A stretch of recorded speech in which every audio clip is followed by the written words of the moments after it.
अस्सलाम वालेकुम। हमारे चैनल बिया और माला पर खुश आमदीद। अगर आप हमारे इस चैनल पर पहली दफ़ा आए हैं या आपने अभी तक सब्सक्राइब नहीं किया तो बिया और माला को सब्सक्राइब करना और बेल आइकन प्रेस करना हरगिज़ न भूलें। और कहानी पसंद आए तो लाइक, कमेंट और शेयर करें। मेरी आज की ये कहानी किसी और की नहीं बल्कि मेरी बेहतरीन दोस्त सोफिया की कहानी है। सोफिया जो कि इंतहाई ज़हीन और शानदार लड़की थी। हमने इकट्ठा ही मैट्रिक किया था। मैट्रिक की शानदार कामयाबी पर उसके अब्बा ने उसे बजाय कोई और तोहफ़ा देने के तोहफे में एक बुर्का पेश किया था जिसने सोफिया की सारी खुशी का फूर कर दी थी। उसका ख्वाब था कॉलेज का उजला लिबास पहनकर जाने का, बालों की चोटी से आज़ाद करके उनमें मुख्तलिफ रंग की पोनियाँ पहनने का, आंखों को काजल से सजाने का। लेकिन उसके ये तमाम ख्वाब उस बुरके की नज़र हो गए। बुराई बुरके में नहीं बल्कि बात तो सिर्फ ये थी कि इंसान के ख्वाबों की भी तो कोई हैसियत होती है। और जब यही बात सोफिया ने अपनी अम्मी से कही तो उल्टा वो कहने लगी, अरे बच्चे, कामयाबी की खुशी मनाने की बजाय तुमने ये क्या सोग मना लिया? अम्मी, सोग नहीं, मैं ये बुर्का कैसे पहनूंगी? ये काला बुर्का मुझे अपनी तमाम खुशियों का कातिल लग रहा है। हैं क्या अनाप शनाप बके जा रही हो? अरे तुमको इतनी भी आज़ादी मिल गई कि कॉलेज की स्टेज पे तुम्हें बुर्का पहनाया जा रहा है। हमारे ज़माने में तो लड़की का 12वां साल ख़त्म ना हुआ कि झट बुर्का उड़ा दिया जाता। हमने तो कोई वाविला नहीं मचाया। साहिबजादी, अगर कॉलेज जाने का शौक रखती हो तो बुर्का तो पहनना ही पड़ेगा। पर अम्मी, मेरी तो कोई भी फ्रेंड तुम्हारे अब्बा का फैसला है। अम्मी ने उसे बात भी मुकम्मल नहीं करने दी थी। उनके फैसले के आगे तो मैंने भी कभी हुज्जत नहीं की, लिहाजा तुम भी इससे परहेज करो। 2 रोज़ के सोग के बाद फिर बिल आखिर सूफिया ने अपने अब्बा के फैसले के सामने सर झुका दिया। और फिर उसका कॉलेज में वो पहला दिन था। साफ सुथरे उजले उजले सफ़ेद यूनिफॉर्म पर राजहंस की मानित लहराती लड़कियों के झुरमट में वो स्याह बुर्का ओढ़े कोयल की तस्वीर लग रही थी। चुपचाप बस स्टॉप पे जा खड़ी हुई। बहन जी, ज़रा इधर हो जाएं, ज़रा बच्चियों को चढ़ने दे, पहले उनके कॉलेज को देर हो जाएगी। आपको कौन सा कॉलेज जाना है? बस के रुकते ही बस कंडक्टर ने उसे लड़कियों की लिस्ट से ही हटा दिया। बस के रुकते ही कंडक्टर ने तेज़ी से लड़कियों को ऊपर चढ़ने के लिए रास्ता दिया तो वो खज्जल सी एक तरफ होती गई। भाई साहब, मुझे भी कॉलेज जाना है। हंसती मुस्कुराती लड़कियों के नकरई कहकों के दरमियान सोफिया बमुश्किल मिनमनाई। कंडक्टर बस में लड़कियां सवार करने में मुनहमिक था। आखिर को बस के फुट स्टैंड पर उसे जगह मिल गई। बगल में दबा बैग, रेशमी लहराता बुर्का, फुट स्टैंड पे लगे डंडे को पसीने भरी हथेली से थामे कोफ्त और अजियत से 2-4 होना किसे कहते हैं, इसका तजुर्बा सोफिया को उस रोज़ पहली दफ़ा हुआ था। कॉलेज से वापसी पर गर्मी और स्याह रेशमी बुर्के से जल्द निजात हासिल करने की गर्ज से वापसी पे वो तेज़ तेज़ कदम उठाती घर की जानिब जा रही थी कि सामने से आते एक आदमी से बुरी तरह टकरा गई। अरे अरे मोहतरमा, आराम से चलें, इस उम्र में हड्डियां तुड़वा बैठेंगी। ये क्या स्कूल कॉलेज की बच्चियों की तरह कूदती फांदती भागती चली जा रही हैं? ये भी नहीं नजर आ रहा कि सामने आप किसी में ठुकरा रही हैं? अपनी उम्र से 3 गुना बड़े आदमी के नहायत तुर्श लहजे में हाथ से छूटी डबल रोटी के पैकेट को ज़मीन से उठाते हुए कहे अल्फाज सोफिया जैसे ज़मीन में गड़ गई। सॉरी, नदामत से कहती वो आगे बढ़ गई। इस बुर्के ने तो उसे अपनी अस उम्र से कहीं दूर जा खड़ा किया था। कोई बात नहीं, धीरे धीरे आदी हो जाओगी। कॉलेज के रवानगी से लेकर वापसी तक का हाल तफसील से अम्मी के गोशे गुजार करने का उनके मुख्तसर जवाब ने कभी शिकवा ना करने का तहैया बावर करवा दिया था। सोफिया को समझ आ गई थी कि उसे इस बुर्के के साथ ही जीना है, वरना उस पर ज़िंदगी का ये दरवाज़ा बंद कर दिया जाएगा। सो फिर उसके बाद उसने अपनी माँ से कभी कोई शिकायत नहीं की थी। उस रोज़ सोफिया की दोस्त की शादी थी और वो इस शादी के बारे में बहुत पुरजोश थी। बड़ी मुश्किल से उसने अम्मा को राज़ी किया था कि वो उसके साथ चलें, मगर उसे अपने दोस्त की शादी ज़रूर अटेंड करना है। और जाना भी तो कोई बहुत दूर नहीं था, बस ये एक गली छोड़ के ही तो रहती थी उसकी दोस्त। वो माँ बेटी तैयार हो रही थी कि अब्बा कमरे में आ गए। कहाँ जाने की तैयारी हो रही है? कमरे में बसी परफ्यूम की खुशबू और कामदानी दुपट्टा ओढ़े देखकर साबिर अली तफ्तीशी अफसर बने अपनी बेगम राबिया से मुखातिब थे। कल बताया तो था, वो जो अपने मोहल्ले में सोफ़ी की दोस्त है, उसकी शादी है, उसे ही लेकर जा रही हूँ। रुकैया घर पे है। अम्मी ये लीजिए आपकी चूड़ियाँ, पहन ले। बनारसी कमीज और चूड़ीदार पजामे में मलबूस सोफिया माँ के पास आई। पलटी ही थी कि कमरे से चुभती आवाज़ ने उसके कदम कवाड़ से बाहर ही रोक दिए। ये तुमने बच्ची को कैसा लिबास पहना है, फुहश किस्म का। क्यों, ऐसा क्या है? सीधा साधा तो लिबास है, बच्चियां शादी ब्याह पे ऐसे ही कपड़े पहनती हैं। साबिर अली की निगाहों में सुबह का मंजर घूम गया, जब बैंक में आई लड़की तंग पजामे और लंबी चाकदार कमीज, ऊंची एड़ी की सैंडल पहने मैनेजर साहिब और कैशियर से इठला इठला के बातें कर रही थी, जबकि काउंटर के पीछे बैठा हर शख्स पुरशोक निगाहों से उसे तके जा रहा था। और उसके जाते ही मर्दानगी का सबूत उसके लिबास की तराश खराश और गुफ्तार की सूरत में अदा करते रहे। आइंदा सोफिया को ये तंग मोरी का पजामा मत पहनाना, और सुनो, ये नहीं हो कि शादी हाल में इधर उधर मुंडलाती फिरे, अपने साथ एक जगह टिका के बिठाना। एक तो आजकल का ये मखलूत पार्टी अरेंजमेंट समाज का बेड़ा गर्क करके रख दिया इसने। अच्छा भला पहले मर्दाना इंतज़ाम अलग होता था और जनाना इंतज़ाम अलग। जाने कौन सी बेहयाई की हवा चल पड़ी है हमारे मुल्क में। आप परेशान ना हो, मैं साथ ही रखूंगी। ये अब्बा भी ना कहीं से नहीं लगते बैंक मुलाजिम। किसी परचून वाले की सोच भी इतनी दकियानुसी ना होगी जैसी इनकी। सारा मज़ा किरकिरा कर दिया। क्या बात है, क्यों बुड़बुड़ा रही हो? कुछ नहीं अम्मी, बल्कि कुछ भी नहीं, क्योंकि कोई फ़ायदा नहीं आपसे कुछ भी कहने का। हम तो बने ही अब्बा के सांचे में ढलने के लिए हैं। शादी में भी वो तमाम वक्त बस जलती कुड़ती ही रही थी, लेकिन ये जलन कुढ़न अपने अंदर ही रखी थी। अम्मा से कहने का भी क्या फ़ायदा था। और फिर इन्हीं पाबंदियों में रहते रहते वक्त गुजर रहा था कि बिलाखिर उसके लिए तब्दीली की हवा चल पड़ी। उसकी शादी का फ़ैसला हो गया, जिस पर वो खूब चिल्लाई, अभी तो मेरा फाइनल ईयर बाकी है। सोफ़ी, ये तुम्हारे अब्बा का फ़ैसला है। वो अपनी बीमारी को लेकर बहुत परेशान हैं। चाहते हैं दोनों बेटियों के फ़र्ज से जल्द सुबकदोश हो जाएं। एक बार फिर हमेशा की तरह एहतजाज ने अब्बा के हुक्म के आगे नाकामी का ही मुंह देखा और सोफिया फिर से हार गई। निकाह के बोलों के साथ ही नाम के साथ लगी बल्दियत की तख्ती हटाकर शोहरे नामदार की तख्ती सब कर दी गई। अरशद बेटा, आज से मेरा फ़र्ज़ ख़त्म हुआ। अब सोफिया तुम्हारी ज़ौजियत में है और तुम्हारी जिम्मेदारी और तुम्हारा हक सबसे ज़्यादा है इस पे। सोफिया, अरशद को तुम्हारी जानिब से कोई शिकायत नहीं होनी चाहिए। दुआ ना प्यार। रुखसत होने से कबल अब्बा अपना आखिरी हुक्मनामा सुनाते, अपनी जिम्मेदारी से सुबकदोश होते। बाकी मदा ज़िंदगी का बही खाता अरशद रिजवी के हवाले करके चलते बने। नए रिश्तों को समझने का मौका भी ना मिला सोफ़ी को कि शादी के 3 रोज़ बाद हनीमून पे जाने का शोर उठा। सोफ़ी को जल्द से जल्द पैकिंग करना थी। वो अपने कपड़े बेड पे फैलाए उनमें से मुंतखब कर रही थी कि उसी वक्त अरशद कमरे में आ गए। अरे, क्या ये कपड़े साथ लेकर जाओगी? सोफ़ी बेगम, हम हनीमून पे जा रहे हैं, किसी शादी की तकरीब में नहीं। तुम्हें ज़रा भी ड्रेसअप होना नहीं आता, सेंस नहीं है तुम्हें। शादी पर अम्मी ने यही कपड़े दिए थे, सोफ़ी ने आगे से मिनमिनाते हुए कहा। दिए थे, ज़रूर दिए थे, पर क्या अब उम्र भर इन्हीं कपड़ों पे गुजारा करना होगा? सिचुएशन के हिसाब से कपड़े पहने जाते हैं।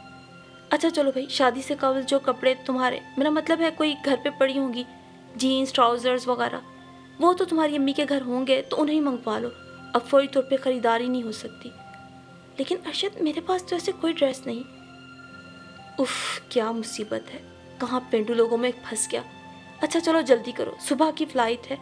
2 ड्रेस तो लेकर आते हैं, बाकी फिर दुबई से शॉपिंग कर लेंगे। वाइट जीन्स पर ब्लैक शॉर्ट कुर्ता पहने आईने में उसे अपना ही सरापा अजनबी महसूस हो रहा था। वेरी गुड, जल्दी करो भाई। जी जी बेहतर। बेड पे पड़ा अपना सफ़ेद दुपट्टा सोफ़ी ने उठाया। ये क्या कर रही हो? अरशद चीखे। یہ دوپٹہ دماغ خراب ہے، اس ڈریس پہ اب وہ دوپٹہ اڑو گی؟ میں تمہارا شوہر ہوں اور میری مرضی جیسے چاہوں اپنی بیوی کو رکھوں۔ ٹھیک سمجھ گئی نا، اب چلو۔ شرماتے گھبراتے صوفیہ ایئرپورٹ تک کا سفر طے کر پائی۔ ایئرپورٹ پہ خفت سے ادھر ادھر دیکھنے لگی جیسے ساری دنیا کی نظروں کا محور وہی ہو۔ کہاں تو برقع اور اب دوپٹے سے بھی گئی۔ ذہن انتشار کی زد میں تھا۔ جب آزاد ہوا میں سانس لینے کی کوشش کی تو ابا کی قید کا گھیرا تنگ سے تنگ ہوتا گیا۔ ابا کے بتائے طرز زندگی پہ چلتے 20 برس گزر گئے تو آزادی گھٹن کا باعث لگ رہی تھی۔ ہنی مون کے دوران ہی یہ انکشاف واضح ہوا کہ ارشد کی مرضی کے مطابق ہی اب زندگی کا سفر طے کرنا ہے۔ گویا حکمرانی کرنے والا چہرہ بدل گیا۔ حاکم اب بھی شامل زندگی ہے اور اپنی مرضی، اپنی شخصیت کا کہیں کوئی عنصر نہیں پایا جاتا تھا۔ پھر زندگی نئی ڈگر پہ چل پڑی تھی۔ اسے اپنی ماں کا چولا پہنتے دیر نہ لگی، فرق صرف طبقات کا تھا۔ کن سوچوں میں گم ہو؟ کافی کا موڈ ہے، بنا کر لاؤ، پھر تمہیں ایک نیوز دینی ہے۔ اس روز وہ بیٹھی تھی جب ارشد آئے تھے، اور جب کافی لے کے آئی تو بولے، بیٹھو یار، تعلیم کا مقصد ہوتا ہے اپنی صلاحیتوں کو بروئے کار لانا، خود کو سوشل اور ایکٹیو رکھنے کا۔ اس لیے میں نے تمہارے لیے جاب کا بندوبست کیا ہے۔ ملٹی نیشنل کمپنی ہے، ہینڈسم سیلری ہے، سیٹنگ بنتے ہی تمہیں ذاتی کنوینس بھی مل جائے گی۔ پر میرا تو کوئی ایکسپیرینس نہیں ہے ارشد جاب کا، جبکہ میرا ابھی فائنل ایئر باقی ہے۔ ہر نیا کام بغیر ایکسپیرینس کے ہی شروع ہوتا ہے، کام کے بعد ہی ایکسپیرینس حاصل ہوتا ہے صوفی جان۔ دوسرا یہ کہ تم سے ڈگری مانگ ہی کون رہا ہے؟ تم بحث میں مت پڑو، میرا دوست اس کمپنی میں اچھی پوسٹ پہ ہے، ساری سیٹنگ بنا دے گا۔ برائے نام انٹرویو کے بعد اپوائنٹمنٹ لیٹر کا مل جانا کوئی حیران کن بات نہ تھی، کیونکہ ارشد کے دوست نے کرا اس کے نام پہلے سے ہی تیار رکھا تھا۔ بہت مبارک ہو بھابھی، پتہ ہے اس جاب کے لیے کتنے امیدوار تھے؟ جی بہت شکریہ آپ کا، مجھے معلوم ہے یہ آپ… ارے چھوڑیں شکریہ وکریہ کو، یہ بتائیں آپ اس ویکینڈ کو فارغ ہیں؟ کیوں؟ آپ لوگوں کو ڈنر پر انوائٹ کرنا ہے، جاب کی خوشی میں سیلیبریشن تو ہونا چاہیے نا۔ اس کی ضرورت نہیں، بہت مہربانی۔ بھئی سیلری ملنے پر آپ کی طرف سے دعوت تو ہوگی ہی نا۔ لیکن صوفی نے انکار کر دیا تھا، اور جب یہ بات ارشد تک پہنچی تو وہ برہم ہو گئے۔ ارے صوفی بیگم، تم کو آخر کب عقل آئے گی؟ تمہیں معلوم ہے وہ کس پوسٹ پہ بیٹھا ہوا ہے؟ تم نے روڈلی اس کی دعوت کو ریفیوز کر دیا۔ ملنے ملانے سے ہی پی آر بنتی ہے۔ تمہارا کانفیڈنس لیول بہت ڈل ہے، اسے بحال کرو۔ اب مجھے ہی اسے فون کر کے دعوت دینا ہوگی، سچویشن کو سنبھالنا ہوگا۔ عقل کرو صوفی، عقل۔ اور پھر امارت اور غربت کے فرق کی وجہ سے اسے ہر قدم پہ ایک نئے تجربے سے گزرنا پڑ رہا تھا۔ محض چند دنوں کی آزمائش سے گزرتے اس نے نئی روٹین کی عادت بھی ڈال ہی لی۔ پرکشش تنخواہ کے ساتھ ذاتی کنوینس بھی ارشد کے دوست کی مرہون منت تھی۔ جاب کے تقاضے کے مطابق دل کو مار کے ہونٹوں پہ مسکراہٹ زندہ رکھنا، پھر گھر آ کر وہی مسکراہٹ شوہر نامدار کے لیے برقرار رکھنا، گویا چاکری کے لیے ہر دم خود کو تیار رکھنا۔ پر اس کی خود کی مرضی کیا ہے؟ ہش، اس بات کو سوچنے سے قبل ذہن جھٹک دینا، ورنہ بغاوت کا جرم عائد کرتے دیر نہ لگے گی۔ زندگی پھر مشینی انداز لیے چل رہی تھی۔ ہفتے کی 2 چھٹیاں بھی پارٹیوں اور فنکشنز کی نظر ہو جاتی۔ وقت کے ساتھ سوشل سٹیٹس بھی بڑھ گیا، اور اسی سٹیٹس نے صوفیہ کو ماں بننے کے شرف سے 5 سال دور رکھا۔ بالآخر جب وہ ماں بن گئی تو یہ لمحہ اس کی زندگی کا سب سے خوبصورت لمحہ تھا۔ کتنا خوبصورت احساس ہے، بچے کے ننھے وجود کو سہلاتے پہلی بار زندگی خوبصورت لگ رہی تھی۔ ہیلو صوفی، کیسی ہو؟ سوری تھوڑی دیر ہو گئی، ڈسچارج شیٹ کے ساتھ گورننس کا بھی ارینجمنٹ کرنا تھا۔ ارشد یہ کہتے ہوئے سامنے صوفے پہ براجمان ہو گئے۔ پر ارشد گورننس کس لیے؟ ظاہر ہے اپنے برخوردار کے لیے، پر یہ ذمہ داری تو میری ہے بھلا گورننس۔ ہاں تمہاری ذمہ داری تو ہوگی کہ بچے کو ٹھیک طرح کیئر کری ہے یا نہیں، اسے ضروری ہدایات وغیرہ دینا۔ آفس سے لی گئی چھٹیوں کے ختم ہونے کے بعد تمہاری پھر اپنی روٹین شروع ہوگی۔ اب پرانے وقت کے لوگوں کی طرح بیٹھ کر بچے کو ننیال ددیال تو نہیں پال سکتے نا۔ ویسے بھی امی بھیا کے پاس دبئی میں ہیں، تمہارے پیرنٹس کی اپنی ذمہ داریاں ہیں۔ اتنی لمبی چوڑی تقریر سننے کے بعد مزاحمت کی بجائے مصالحت کو اپنانا ہی عقل مندی کا تقاضا تھا۔ صوفیہ جانتی تھی، سو اس نے رضامندی میں سر ہلا دیا۔ دن اور رات اپنے اپنے وقت پہ تیرتے، سالوں کی شکل اختیار کرتے 2 سالوں پہ محیط ہو چلے تھے۔ ہر سال اسد کی سالگرہ کی تقریب دھوم دھام سے منا کر ارشد باپ ہونے کا اظہار کرتا۔ تقریب تعلقات وسیع کرنے کا بہترین ذریعہ ثابت ہوتی۔ جوں جوں اسد کی عمر کا قد بڑھتا گیا، بینک بیلنس اور سٹیٹس میں بھی اضافہ ہوتا گیا۔ اسد کی دنیا ماں باپ کی بنائی دنیا سے قدرے مختلف تھی۔ وہ اپنی زندگی اپنے ڈھنگ سے جینے کا عادی تھا، اور اسی انداز نے ارشد اور اس کے درمیان خلیج کھینچ دی تھی۔ اور تناؤ اس وقت بڑھ گیا جب ایک روز ارشد اسد کو اسٹڈی کے لیے UK بھیجنے پہ بضد تھا، جبکہ اپنے ہی ملک میں اسٹڈی کرنے کو ترجیح دیتے ہوئے اسد اس وقت کمرے سے اٹھ کے چلا گیا۔ کچھ بھی ہو، کیسے بھی ہو، میں اپنی بات منوا کے رہوں گا۔ تم دیکھنا، میں اسے UK بھیج کے ہی دم لوں گا۔ ہمارے سرکل کے تمام لوگوں کے بچے یورپ کی یونیورسٹیوں میں پڑھ رہے ہیں، اور یہ ابن آدم ہے، بنت ہوا نہیں، جسے ابن آدم اپنی مرضی کے مطابق سانچے میں ڈھال سکے۔ صوفی، تم پلیز مجھے اکیلا چھوڑ دو۔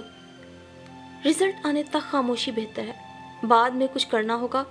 فی الحال تو الیکشنز پہ نظر رکھنی ہے۔ کتنی تگ و دو کے بعد مہربانی نے صوبائی اسمبلی کا ٹکٹ دلایا ہے۔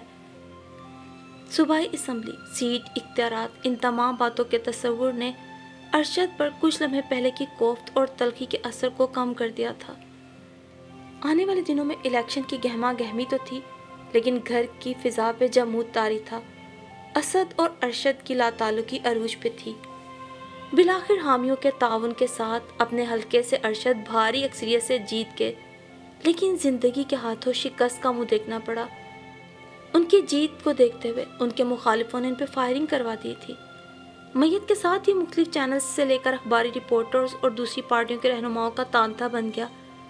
کیا خواہشیں یوں بھی پوری ہوتی ہیں؟ ساری زندگی ارشد نے تعلقات اور نام کمانے میں گزار دی۔ اب اس جہان سے کوچ کے بعد بھی اس کا بے جان وجود پبلسٹی کا باعث بنا ہوا تھا۔ سو کی حالت میں صوفیہ سوچوں کے بھنور میں گم تھی۔ ماما، یہ مریم ہے، آپ سے ملنے آئی ہے۔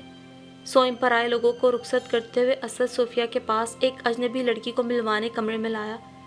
رسمی سلام دعا کے بعد صوفیہ خاموش ہو گئی، جبکہ لڑکی امارت اور صوفیہ کی شخصیت کے زیر اثر خود کو کافی نروس محسوس کر رہی تھی۔ ارد گرد کا جائزہ لینے کے تھوڑی دیر بعد بھی وہ بھی رخصت ہو گئی۔ ممی، مجھے آپ کے رویے کی وجہ سے آج بڑی شرمندگی اٹھانا پڑی۔ ڈنر کرتے اسد کا شکوہ اسے چھنبے میں ڈال گیا۔ کون سا رویہ؟ میں مریم کے ساتھ آپ کے رویے کا ذکر کر رہا ہوں۔ اپنے سرکل کے لوگوں کے ساتھ تو آپ کا بیہیویئر کافی بہتر ہوتا ہے، پر میری تو اس لڑکی سے کوئی بات نہیں ہوئی کہ وہ… جی، اسی بات کا ذکر کر رہا ہوں۔ ٹھیک ہے، وہ ہمارے سٹیٹس سے میچ نہیں کرتی، پر اس کا یہ مطلب ہرگز نہیں کہ… کتنے احساس کے ساتھ آپ کو پرسہ دینے آئی تھی، پر کتنی مایوس ہو کر گئی۔ سوری بیٹا، ایکچولی میری کنڈیشن ایسی تھی کہ پھر میری اس سے پہلی ملاقات تھی۔ اب اوکے، گڈ نائٹ، مجھے نیند آ رہی ہے۔ یہ کیا ہوا؟ 3 دنوں سے اسد بیزاریت لیے تعزیت کرنے والوں سے پرسہ وصول کر رہا تھا، پر آج ایک اجنبی لڑکی کے لیے غم میں مبتلا ہوتے ہوئے ماں سے الجھ بیٹھا۔ ارشد کی موت کے 5 ماہ بعد ہی ارشد کے قریبی حلقہ احباب نے اسے مشوروں اور خدمات کے لیے آمد و رفت شروع کر دی۔ ماما، میں شادی کرنا چاہتا ہوں، آپ مریم کے گھر جا کے میرا رشتہ مانگے۔ ٹھیک ہے بیٹا، چلی جاؤں گی۔ اس روز تو صوفیہ نے اسے کہہ دیا تھا، لیکن پھر آنے والے دنوں میں اسد کی شادی کی خواہش سر چڑھ کے بولنے لگی۔ صوفیہ تیار کھڑی ڈرائیور سے گاڑی نکالنے کا کہہ کے ملازم کو ہدایت دینے میں مصروف تھی۔ کہاں کی تیاری ہے ماما؟ مریم کے گھر، ایڈریس ڈرائیور کو دے دو۔ ممی، میں نے آپ کو بتایا تھا وہ لوگ مڈل کلاس سے تعلق رکھتے ہیں، آپ اتنی قیمتی ساڑی میں جائیں گی، بلا وجہ ان کو کمپلیکس ہوگا، آپ پلیز کوئی سمپل ڈریس۔ صوفیہ ادھوری بات کے ساتھ ہی اپنے کمرے میں چلی آئی۔ کمرے میں لگے آئینے کے سامنے اپنے وجود پہ لپٹی شیفون کی لیمن کلر کی سمپل ساڑی کو دیکھنے لگی، کہیں بھی کوئی کمی نظر نہ آئی۔ اسد نے دوسری بار مریم کی وجہ سے اسے زج کیا تھا، ورنہ تو… سوچنے کے عمل کو روکتے وہ سفید لون کے ڈریس کو پہن کے گاڑی میں جا بیٹھی۔ مریم کے گھر جانے سے قبل اور وہاں سے آنے کے بعد دونوں صورتوں میں ذہن کافی تھک سا گیا تھا۔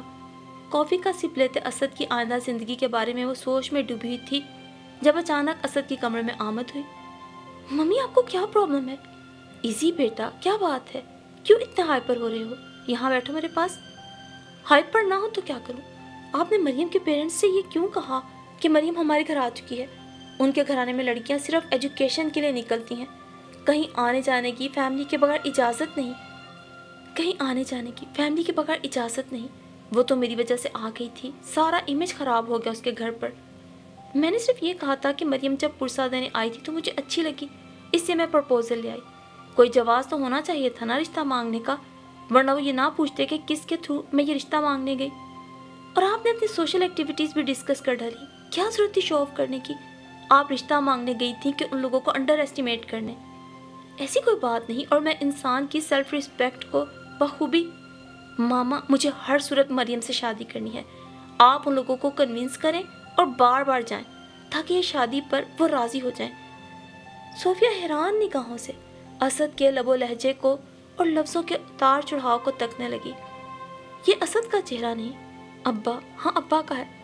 फिर अब्बा का चेहरा अरशद के चेहरे में गुम हो गया और लम्हा ना गुजरा था, एक बार फिर सारे चेहरे उभरते डूबते अपनी मर्जी उस पर मुसल्लत करते, रऊनियत बिखेरते अपना हुक्म सादिर कर रहे थे।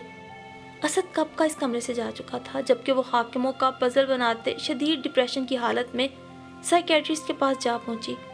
कुछ दिनों के ट्रीटमेंट के बाद एक नए इरादे और अज़म के साथ ज़िंदगी की तरफ लौट आई और इस अज़म के साथ ही एक इदारे फैमिली राइट्स की दाग बेल डाली, जहां उन ख़वातीन को ट्रेनिंग दी जाती थी जो अपनी मर्ज़ी की फील्ड इख्तियार करने से ज़िंदगी में कासी रहीं, जिन्हें रिश्तों ने अपनी मर्ज़ी के सांचे में ढाला, जबकि उनके इसार और कुर्बानी के इवज़ उन्हें दुख और परेशानी का मुंह देखना पड़ा।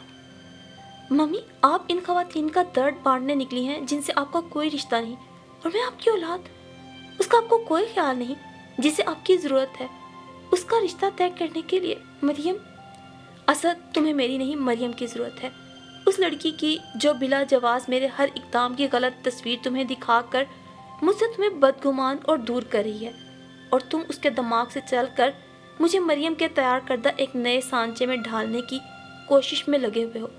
पर सॉरी बेटा, अब मैं किसी के बनाए सांचे में ढलना नहीं चाहती।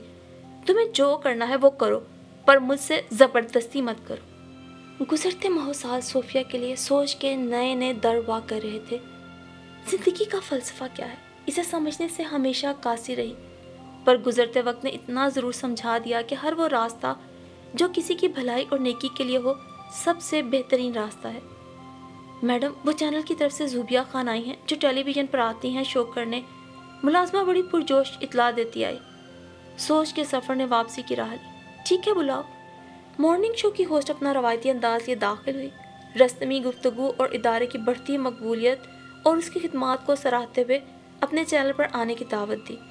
शुक्रिया, इससे पहले भी कई चैनल्स ने मुझे शिरकत की दावत दी, पर मेरे मिशन में ऐसा कोई पहलू नहीं जिसमें मेरी खुद नुमाई शामिल हो।